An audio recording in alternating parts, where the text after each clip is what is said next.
Welcome to Bengkel Matematika, di mana matematika kita buat menjadi lebih mudah.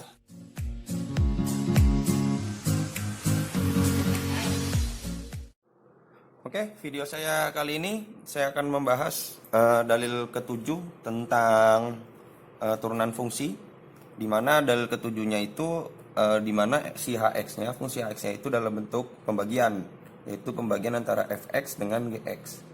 Nah, maka turunan pertama dari hx-nya itu adalah gx dikali dengan f aksen x, atau turunan pertama dari fungsi fx dikurang dengan fx dikali dengan g aksen x dibagi dengan gx kuadrat. Nanti fungsi gx-nya kita kuadratkan. Nah, cara membuktikan bentuk turunan hx yang ini, yang dalil ketujuh ini, kita tetap menggunakan dalil atau konsep dari limit fungsi. Nah, di mana limitnya itu tetap h mendekati 0, dan karena di sini bentuknya pecahan fx dan gx-nya, maka di sini x plus h-nya juga dalam bentuk pecahan. Ya, jadi fx, jadi hampir sama kayak dalil yang ke-6. Karena kalau dia dalam bentuk perkalian, berarti nanti x plus h untuk fungsi f dan g-nya kan dikali. Kalau dalam pembagian berarti dibagi. Gitu aja ya. Nah, ini dikurang dengan fungsi hx-nya.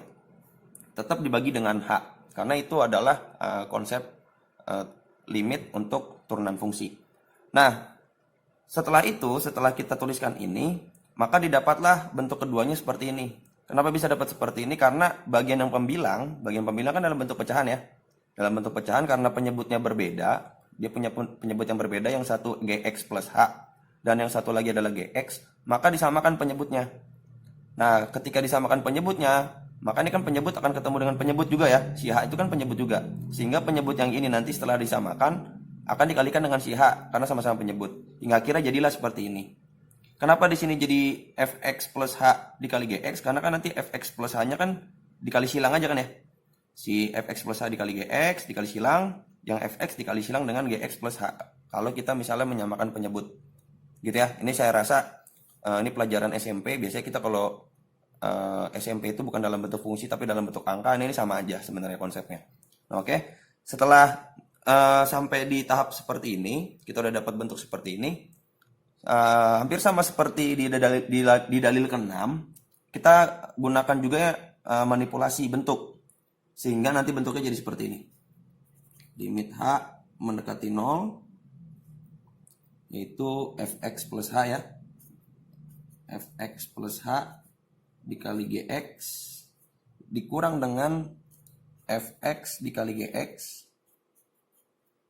ditambah dengan fx dikali dengan gx dikurang fx dikali dengan gx plus h. Nah, ini dibagi dengan tetap penyebutnya ya, penyebutnya tidak berubah. Jadi h dikali gx plus h dikali dengan gx. Nah, mana yang ditambahkan? Yang ditambahkan adalah yang ini. Yang saya kotakan merah ya. Yang saya kotakin merah. Nah, ini yang saya tambahkan. Kita manipulasi bentuk namanya. Manipulasi bentuk yang di atasnya.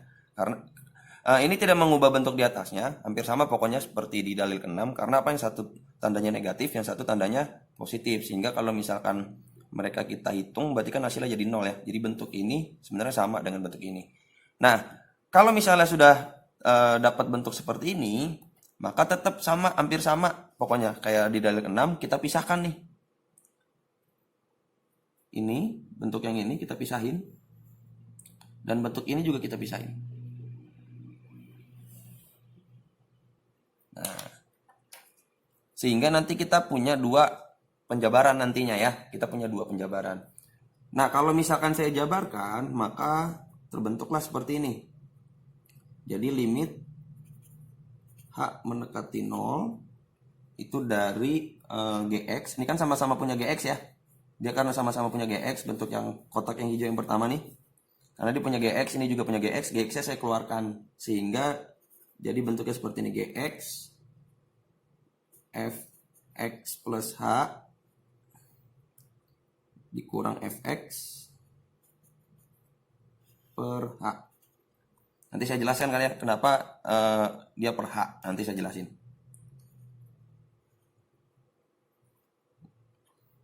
Lalu dikurang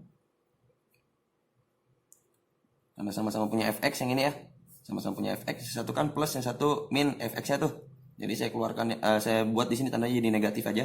Jadi fx. Berarti yang di atas sisanya adalah di sini gx ya. Jadi sisanya adalah gx. Karena kan gx di sini kan positif ya. Dia kan tembus positif karena yang dikeluarkan adalah min fx, maka di sini nanti gx-nya jadi negatif. Yang si gx plus h-nya jadi positif. Kenapa? Karena kalau positif ketemu negatif kan nanti hasilnya jadi negatif ya. Jadi di sini gx plus h itu dikurang dengan gx sama per h juga. Ini saya kurung dulu supaya jelas. Nanti saya tulis dulu, nanti saya baru jelasin. Tadi kan penyebutnya harus ada h ya. Berarti h-nya karena udah dipindahkan ke atas ke pembilang, maka sisanya penyebutnya hanya tinggal gx plus h dikali dengan gx. Gitu ya. Nah, kenapa h-nya saya pindahkan ke atas? Karena nanti saya akan mau merujuk ke arah bentuk konsep turunan. Jadi sebenarnya ini kalau misalnya kita samakan, kan penyebutnya sama-sama h ya, kita panjangin jadi h, itu sebenarnya kan nanti sama aja kayak bentuk yang di atas. Ya. Nah, lalu kenapa di sini min gx? Karena kan di sini gx kan positif. Nah, di sini kan yang dikeluarkan adalah min fx-nya kan ya.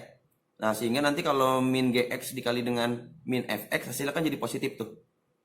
Ya, yang ini kan gx plus h-nya kan negatif. Ya, min fx gx plus h. Makanya di sini gx plus h-nya bukan negatif lagi tapi jadi positif karena di sininya sudah negatif. Oke. Nah, kalau sudah sampai sini berarti nanti kita limitkan masing-masing bentuk. Jadi si gx kita limitkan, ini juga kita limitkan. Jadi masing-masing deh pokoknya. Di penyebutnya juga kita limitkan dengan h mendekati 0. Nah, karena saya rasa ini kertasnya kurang cukup, maka saya akan pindah ke kertas berikutnya. Saya singkirkan dulu. Nah, hingga akhirnya bentuk yang awal tadi di langkah 1, 2, 3, 4, yang keempat, langkah kelimanya adalah ini h aksen x ya. Saya tulis lagi biar nggak keliru. Jadi limit h mendekati 0 itu dari gx, lalu limit h mendekati 0 itu dari yang dalam kurung tadi, yang pertama tuh dalam kurung yang merah. Itu apa tadi? Fx. Oh sorry, ini dari fx plus h ya, dari fx plus h min fx per h, gitu kan? Lalu dikurang dengan limit h mendekati 0 dari fx, tadi kan gx ya, sekarang fx, lalu dikali dengan limit h mendekati 0 dari gx plus h min gx, ini min ya, per h. Lalu yang bawahnya per, nah ini jadi sebenarnya nih nggak di sini nih ya, supaya pas gitu. Nah, saya tulis di sini. Nah, yang penyebutnya pun kita limitkan satu persatu. Jadi limit h mendekati 0 dari gx, kan ada gx tadi di penyebut ya, dan dikali dengan limit h mendekati 0 dari gx plus h. Nah, jadi bentuknya seperti itu. Jadi masing-masing kita berikan limitnya. Jadi ini si guys kita kasih limit, ini kita kasih limit, fx juga kita kasih limit, ini pun juga kita kasih limit. Dan penyebutnya pun kita kasih limit. Nah, supaya lebih jelas lagi tadi, ini bentuk yang apa sebelumnya ya. Yang nomor 5. Ini bentuk sebelumnya. Langkah yang kelima maksud saya. Ini kan 1 2 3 4 langkah keempat.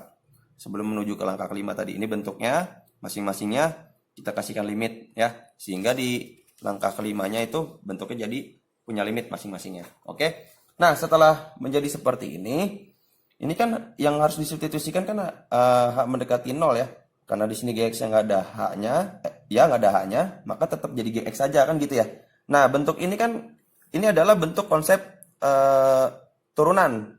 Karena di sininya bentuknya f, berarti ini adalah turunan dari fungsi fx. Dan yang ini itu adalah konsep turunan dari fungsi gx. Karena di sininya g gitu ya. Jadi ini G aksen X, ini adalah F aksen X. Sehingga H aksen X-nya itu sama dengan ini, tulis aja GX. Yang ini kan adalah F aksen X dikurang dengan Fx, tetap ditulis, dikali dengan ini adalah turunan dari bentuk dari turunan fungsi G, fungsi Gx per ini kan nggak punya H juga, jadi tetap Gx. Nah yang ini kan kalau H-nya disubstitusikan 0, sehingga X ditambah 0 kan tetap X ya, sehingga ini jadinya juga sama, jadi Gx juga.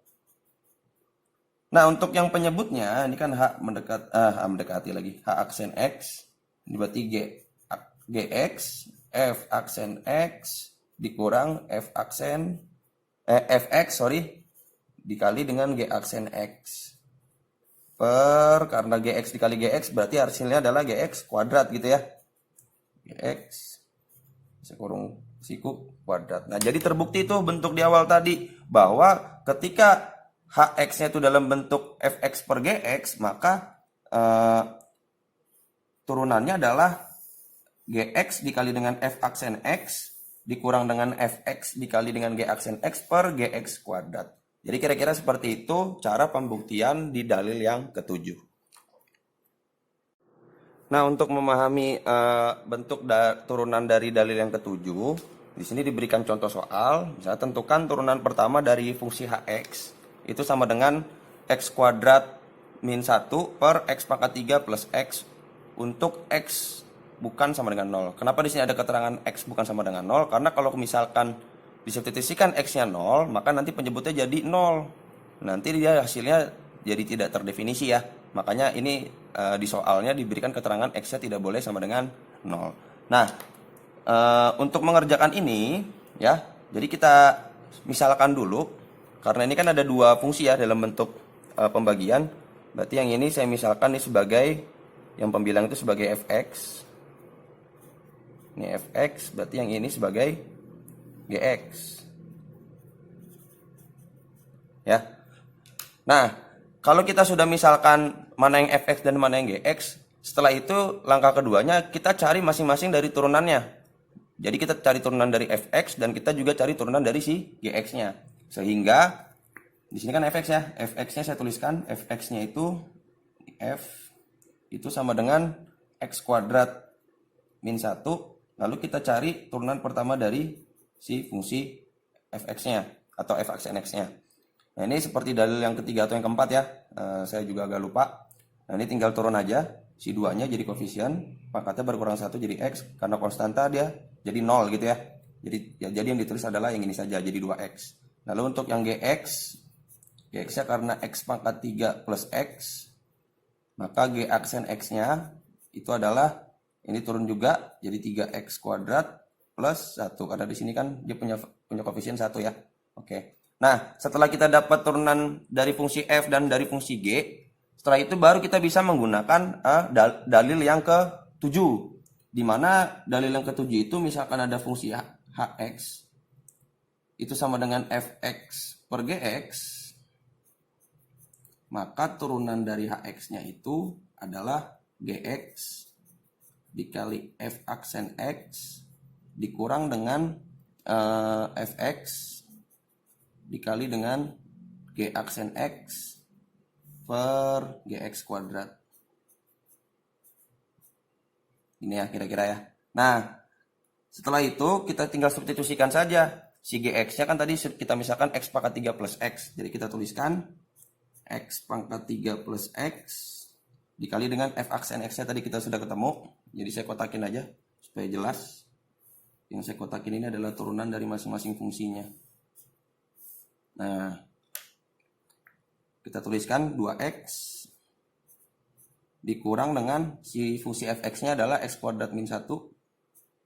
X kuadrat min 1 dikali dengan G aksen X-nya yaitu 3X kuadrat plus 1 per fungsi Gx-nya dikuadratkan. Berarti fungsi Gx-nya adalah X pangkat 3 plus X kuadrat. Kan kira-kira gitu ya. Nah, setelah itu ini bisa kita lakukan perkalian aljabar ya. Jadi kita lakukan perkalian aljabar. Untuk X pangkat 3, 2X dikali X pangkat 3 itu jadinya 2X pangkat 4 plus 2X kuadrat gitu ya. Ini min, karena minnya ini untuk semua, jadi saya kurung dulu nih. Supaya jangan sampai salah nanti ya. Jadi saya kurung dulu, sehingga di sini didapat 3X pangkat 4 plus X kuadrat min 3X kuadrat min 1 per penyebutnya kalau kita kuadratkan, atau nggak usah dijabarin lah untuk penyebutnya ya. Jadi kita tuliskan aja seperti itu. Nah, seperti ini. Nah, setelah itu baru nanti komponen-komponen yang ini kita kalikan dengan negatif. Nah, nanti yang punya pangkat X yang sama, yang X pangkatnya sama, sorry ya saya ulangi ya, yang X pangkatnya sama itu baru yang bisa kita hitung. Nah, ini kayaknya bisa di sini nih. Jadi saya bagi 2 dulu. Nah, saya lanjut di sini ya.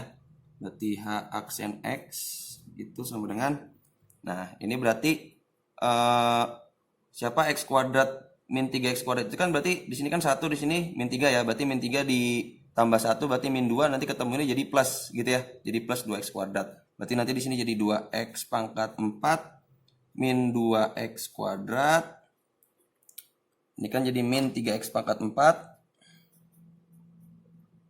plus X kuadrat. Oh sorry, tadi udah jadi min 2X ya. Jadi plus 2X kuadrat. Karena min 1 ketemu min jadi plus 1. Ini jadi per X pangkat 3 plus X dikuadratkan. Nah, di sini kan apa namanya? Di sini ada plus, ini plus ya, bukan min ya.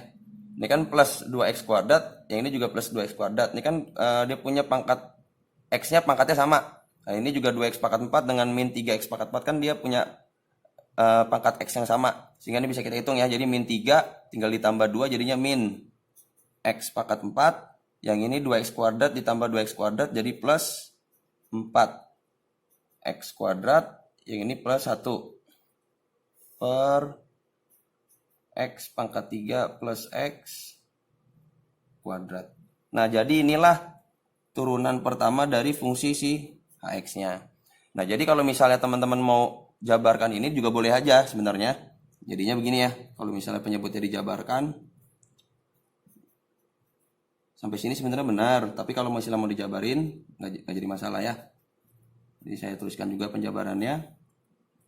X pangkat 3 dikuadratkan berarti kan X pangkat 6 ya. X pangkat 6, X pangkat 3 dikali X berarti X pangkat 4 dikali 2 berarti plus 2 X pangkat 4 dan X dikuadratkan jadi plus X kuadrat. Nah, sampai sini juga nggak apa-apa. Nah, ini adalah turunan pertama dari si fungsi HX-nya. Kira-kira seperti itu.